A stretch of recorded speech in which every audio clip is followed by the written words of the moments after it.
Martin Luther King Jr. by Brad Meltzer, illustrated by Christopher Eliopoulos. I am Martin Luther King Jr. When I was little, I used to get into a lot of accidents. One day, my little brother hit me in the head with a baseball bat. 2 other times, I mistakenly got knocked over by a car. Another day, I tumbled over our banister, then bounced through an open door into the basement. No matter how many times I fell, I kept getting back up. Whoa!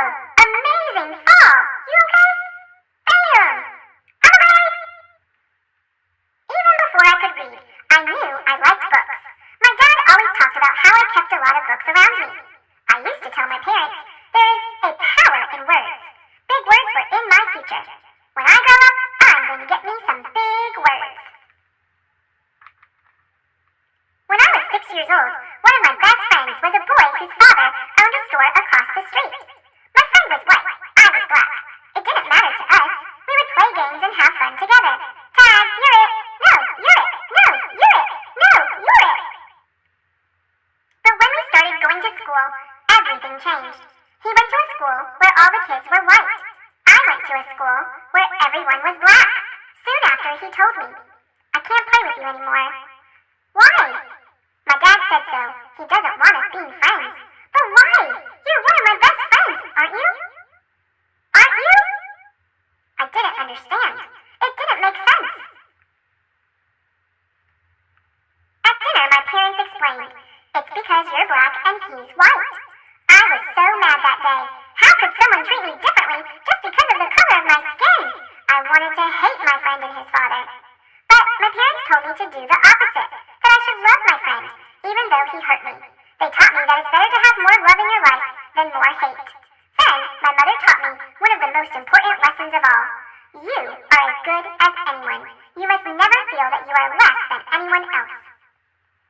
I wanted to believe it, but every day, I saw the opposite. I saw you could be treated unfairly just because of the color of your skin. If you were white, you went to a good school with great playgrounds and plenty of books. If you were black, your school was small, sometimes with no desks or even windows. Check it out! A playground! Check it out! Where's our playground? It wasn't just the schools. Black people had to use different water fountains, different elevators, even different bathrooms. In fact, on a hot day, when everyone wanted ice cream, if you were white, you could sit at the counter and eat from a nice dish. But since I was black, if they served me at all, it was through a side window, and they put my ice cream in a flimsy paper cup. This ice cream is perfect! This ice cream is melted. It got even worse when I was 14. I had just won a speech competition. My speech was about being fair to all people. I was so excited. Then, on the bus ride home, a few white people got on board. At first, I stayed put. It didn't seem fair, but my teacher convinced me to move. We spent the rest of the ride standing and getting tossed in every direction. Every day, this is what life was like. Black people were treated terribly. The only question was, you need to give up your seat to the whites. It was the angriest I had ever been. What could I do about it? At the age of 15, I started college. By 19, I became a minister and entered seminary school to study religion. Over those years, I read the works of Henry David Thoreau and Mahatma Gandhi. Thoreau taught me about civil disobedience, how an evil system could be changed without violence. Gandhi opened my mind to the power of love. Nonviolent resistance? What's that? It's using love and peaceful methods to change unfair things in society. It was a lesson I wanted to share with everyone. In no time at all, I got my chance.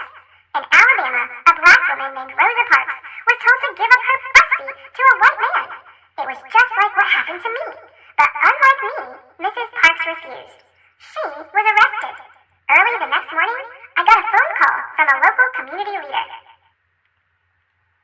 It's time to take a stand. We should boycott the buses so everyone knows that we won't accept this treatment anymore. You know that's not going to be easy. Do not ask if it's easy. Ask if it's right. It was just like Thoreau taught. Instead of using violence to protest the unfair rules, black people would use a peaceful method. We would not ride the public buses. Without our money, the bus companies would go out of business. Now the only question was, would it work? On the first day of the protest, my wife called me to the window. The buses are all empty. It's working. We had to keep it going.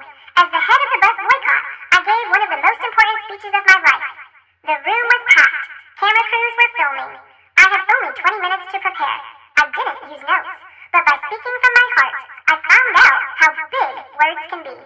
We are determined here in Montgomery to work and fight until justice runs down like water and righteousness like a mighty stream. When the history books are written in the future, somebody will have to say there lived a race of people, a black people, who had the moral courage to stand up for their rights. The police put me in jail, saying I was breaking the law. Other folks bombed my house, but instead of using my fists, I kept my calm. Don't you want to fight back? I am a man of nonviolence, and I know that I do not stand alone. We are with you all the way, Reverend. If no one rides these buses, we'll go out of business. You're finally getting that, huh? For more than a full year, every black person in the city, and some white people too, refused to ride the buses. That meant some people had to walk for miles, but they kept going. There was a power in standing together. Eventually, our peaceful protest worked. The rules were changed. Public buses could no longer separate people based on the color of their skin. That was only the beginning. Soon, our peaceful protests sparked other peaceful protests. At lunch counters, college students organized sit-ins where they would not stop until everyone could eat together. Our methods of nonviolence were so powerful, I was invited to meet the president at the White House. But sometimes, the hardest problems were right at home. Daddy, look, an amusement park. Please, can we go? I'm sorry, Yogi, we can't. Funtown is not open to black people. Seeing my daughter cry was one of the most painful moments of my life. It only made me work harder for change. Was it easy? Absolutely not. During one protest in Birmingham, Alabama, the police again arrested me and locked me in a dark jail cell that had only one window. Someone slipped me a newspaper in which white religious leaders had written an article calling us lawbreakers. Someone then snuck me a pen. In that jail cell, I wrote my own response in the margins of the newspaper and even on toilet paper. My letter from Birmingham jail was soon published as a pamphlet. Then, it was in magazines and newspapers. Today, it has been read by millions of people. Like I said, it is amazing how big words can be. Our message was so important, even kids your age joined us. In Birmingham, during the Children's Crusade, more than 1,000 kids, some as young as 6 years old, showed up to march. What do you want? Freedom! The first day, the police arrested 900 of them. The next day, 2,500 children showed up, ready to go to jail. This was our finest hour. Enraged that we were not giving up, the chief of police told the firemen to spray the children with water hoses and attack them with dogs. They thought it would stop us, but instead, as the whole country watched on TV what they were doing to our children, it was a wake-up call for the nation's conscience. How can they treat little kids like that? That's not right. We need to help them. 90 days later, the rules began to change. Now blacks and whites in Birmingham were using the same lunch counters, water fountains, and restrooms. You could feel it in the air. More change was coming. Freedom was contagious. By the summer of 1963, an estimated 1 million Americans held their own protests in cities across the country. A man named A. Philip Randolph suggested a massive march. If we march together peacefully, they won't be able to ignore us. Together we can convince Congress and the President to pass laws so that no one in America can treat people differently based on skin color. I like the idea. Where should we have it? There's only one place. People came from almost every state. They came in nearly every form of transportation. They even took off work and did not get paid just to be there. Old people, young people, black people, white people, even children like you. They all came to Washington, D.C., gathering in a righteous army. Why? Because they wanted a change, and they knew the surest way to change the world is to stand together. I am happy to join with you today in what will go down in history as the greatest demonstration for freedom in the history of our nation. On August 28, 1963, I stood at the podium and spoke what some later called my biggest words of all. March on Washington for jobs and freedom. I have a dream that my 4 little children will one day live in a nation where they will not be judged by the color of their skin, but by the content of their character. I have a dream that one day little black boys and black girls will be able to join hands with little white boys and white girls as sisters and brothers. Let freedom ring. From every mountainside, let freedom ring. After the March on Washington, the President and Congress passed new laws for civil rights, but that didn't mean our work was done. Indeed, our greatest battle was still to come. It began with 600 activists as they tried to walk 54 miles from Selma, Alabama to the state capital of Montgomery. Back then, there were rules that stopped black people from voting. If you want to change the laws, you have to be able to vote for new people who make the laws. The police had billy clubs and tear gas. They attacked our group and knocked many people down. But as I learned so long ago, you have to get back up. No matter how hard they hit us, we remained peaceful. Still, we didn't get through. We're marching to tell the governor we want voting rights. This brutally must end. No matter what, don't let them pass. 2 days later, we tried again. Now there were 2,500 of us. We will get to Montgomery. No, you won't. I promise you won't. Once again, we tried. Once again, we did not get through. Did we give up? What do you think? It was Sunday, March 21st, 1965. Our 3rd try. Now we had 8,000 people with us. We are on the move. We shall overcome. Check out the crowd. Black, white, Christian, Jewish, all standing together. For 2 days, we marched. Rain could not stop us. The world was watching. The White House was too. President Johnson even sent troops to protect us. Exhaustion could not stop us. As we reached Montgomery, Alabama, tears were shed. But this time, they were tears of joy. In my life, people tried to tell me I wasn't as good as they were, just because of the color of my skin. When someone hurts you like that, it can be tempting to hurt them back. You must refuse. When someone shows you hate, show them love. When someone shows you violence, show them kindness. To reach our goals, we must walk the path of peace. We must lock arms with our brothers and sisters. We must march together. When we do, our voices will be heard, and freedom will ring. Remember Funtown Amusement Park? Its doors eventually opened to black people, and Dr. King got to take his daughter. Did you know that he was the youngest person to win the Nobel Peace Prize at that time? Just 35 years old. He donated the prize money to the civil rights movement. He said that the prize was the work of many other unsung heroes. He fought against poverty too. There's even a national holiday for him, the 3rd Monday of every January. Only Washington and Lincoln get a day like that, and they share theirs.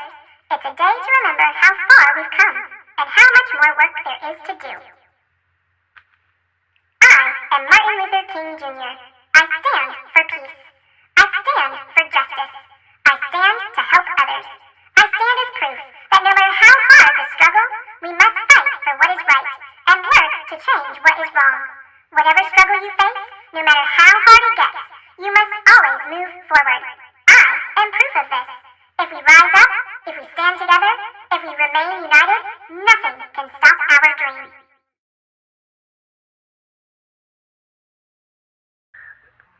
Thanks for watching. Click subscribe. A picture book of Martin Luther King Jr. by David A. Adler, illustrated by Robert Casilla.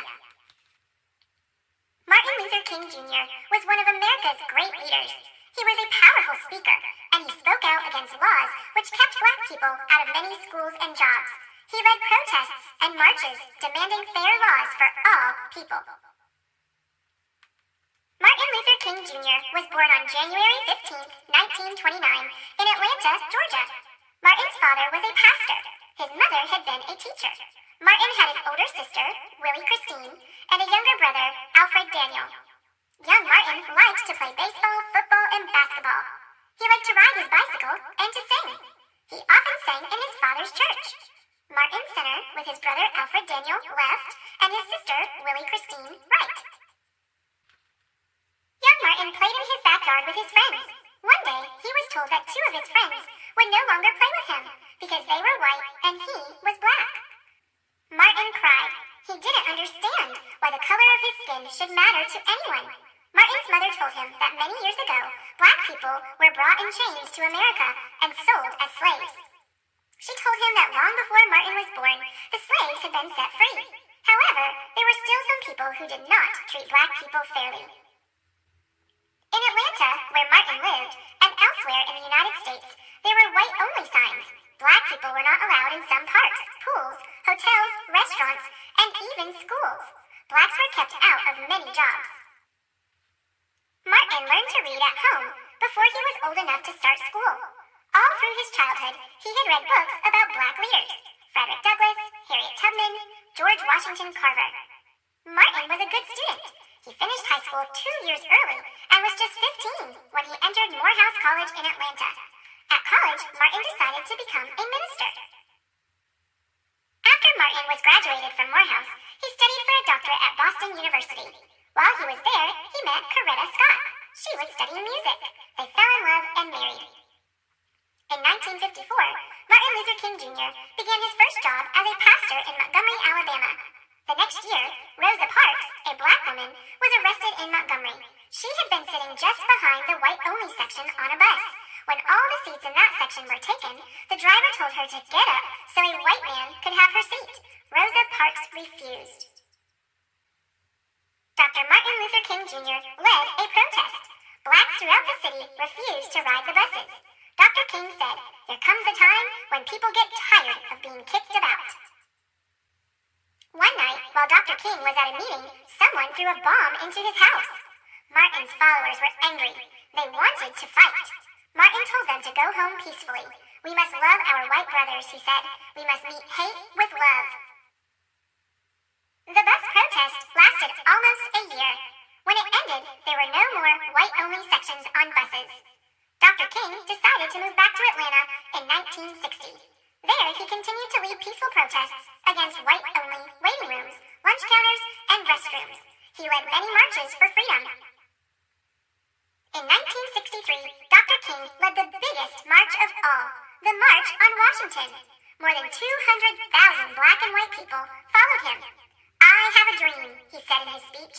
"I have a dream that my 4 children will one day live in a nation where they will not be judged by the color of their skin, but by the content of their character." The next year, in 1964, Dr. King was awarded one of the greatest honors any person can win, the Nobel Peace Prize. The country was changing. New laws were passed. Blacks could go to the same schools as whites. They could go to the same stores, restaurants, and hotels. White-only signs were against the law. Dr. King told his followers to protest peacefully, but there were some riots and some violence. Then, in April 1968, Dr. King went to Memphis, Tennessee. He planned to march so black and white garbage workers would get the same pay for the same work. On April 4th in Memphis, Dr. King stood outside his motel room. Another man, James Earl Ray, was hiding nearby. He pointed a rifle at Dr. King. He fired the gun. An hour later, Dr. King was dead. Martin Luther King Jr. dreamed of a world free of hate, prejudice, and violence. Carved on the stone which marks his grave are the words, "I'm free at last." Thanks for watching. Click subscribe. Martin's Big Word. The Life of Dr. Martin Luther King Jr. by Doreen Rappaport, illustrated by Brian Collier. Everywhere in Martin's hometown, he saw the signs, "White Only." His mother said these signs were in all southern cities and towns in the United States. Every time Martin read the words, he felt bad, until he remembered what his mother told him: "You are as good as anyone." In church, Martin sang hymns. He read from the Bible. He listened to his father preach. These words made him feel good. "When I grow up, I'm going to get big words too." Martin grew up. He became a minister like his father, and he used the big words he had heard as a child from his parents and from the Bible. Everyone can be great. He studied the teachings of Mahatma Gandhi. He learned how the Indian nation won freedom without ever firing a gun. Martin said love, when others said hate. Hate cannot drive out hate. Only love can do that. He said together when others said separate. He said peace when others said war. Sooner or later, all the people of the world will have to discover a way to live together. In 1955, on a cold December day in Montgomery, Alabama, Rosa Parks was coming home from work. A white man told her to get up from her seat on the bus so he could sit. She said no and was arrested. Montgomery's black citizens learned of her arrest. It made them angry. They decided not to ride the buses until they could sit anywhere they wanted. For 381 days, they walked to work and school and church. They walked in rain and cold and in blistering heat. Martin walked with them and talked with them and sang with them and prayed with them until the white city leaders had to agree they could sit anywhere they wanted. When the history books are written, someone will say there lived black people who had the courage to stand up for their rights. In the next 10 years, black Americans all over the South protested for equal rights. Martin walked with them and talked with them and sang with them and prayed with them. White ministers told them to stop. Mayors and governors and police chiefs and judges ordered them to stop, but they kept on marching. Wait! For years, I have heard the word wait! We have waited more than 340 years for our rights. They were jailed and beaten and murdered, but they kept on marching. Some black Americans wanted to fight back with their fists. Martin convinced them not to, by reminding them of the power of love. Love is the key to the problems of the world. Many white Southerners hated and feared Martin's words. A few threatened to kill him and his family. His house was bombed. His brother's house was bombed, but he refused to stop. Remember, if I am stopped, this movement will not be stopped, because God is with this movement. The marches continued. More and more Americans listened to Martin's words. He shared his dreams and filled them with hope. I have a dream that one day in Alabama, little black boys and black girls will join hands with little white boys and white girls as sisters and brothers. After 10 years of protests, the lawmakers in Washington voted to end segregation.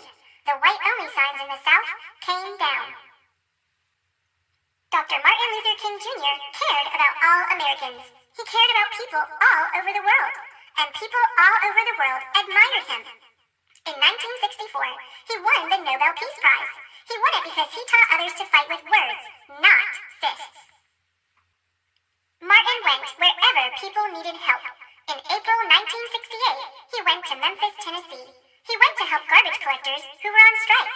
He walked with them and talked with them and sang with them and prayed with them. On his second day there, he was shot. He died. His big words are alive for us today.